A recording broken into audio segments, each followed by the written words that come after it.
Hey guys, welcome back to Fun Cooking. Today is another day of 30 Days of Thanksgiving. Make sure you check out the people in the description box because they're participating in this as well. Today we are going to make a super simple, easy cranberry sauce. It ends up being about half the cost of what you would buy in the can, and it tastes 10 times better. So I hope you'll stick around to see how to make this.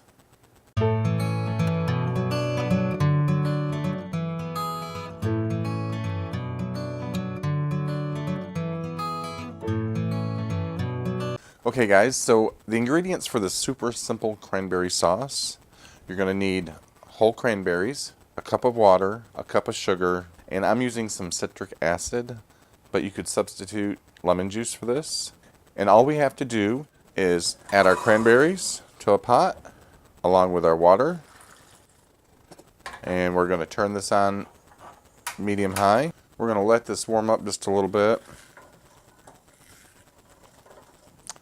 Then I'm going to go ahead and add my citric acid or lemon juice if you prefer, and the sugar.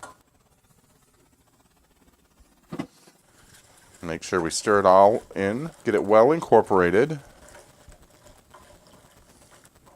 We're going to let this cook until it comes to a boil, and then we'll reduce the heat slightly and let it simmer for about 10 to 15 minutes until all the cranberries burst and become soft.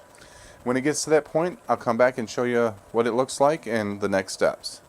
Okay, so our water has begun to boil. I'm going to reduce the heat. And as you can see, it foams up a lot. But if you can get past the foam, you can see the cranberries are starting to burst. That's the word, burst.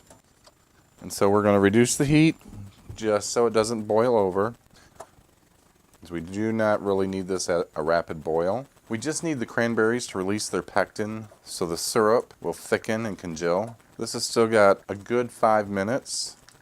So I'm just going to stand here and stir this until all the foam dissipates and the cranberry sauce begins to thicken, which will take about 5 minutes. So I'll bring you back in about 5 minutes. Okay, so I believe our cranberry sauce is just about ready. I did reduce the heat to about the lowest setting because it just did not want to stop boiling. I'm going to go ahead and turn off the heat completely and stir this and let it cool. I would love to give you a taste, but as you all know, I like the skin on the roof of my mouth. So while this is cooling, I do want to share with you something I should have shared in the beginning. When you get your cranberries, you want to wash them in cold water. Pour them in a bowl of cold water and let them soak for a minute. Stir them up with your hands. Then when you drain them through a colander, and then go through them and look for any that may have cracks in them, like this one, or are mushy like these. This one seems firm, but right here there's a really mushy spot. You really don't want to use those, so just throw them away and not on the floor where they'll bounce away. Let me grab a bowl. I'm going to pour this out so you can see it a little bit better. As you can see, that's pretty thick. What we're going to want to do now is put this in the refrigerator and let it chill for at least a couple hours. And the colder it gets, the firmer it will be.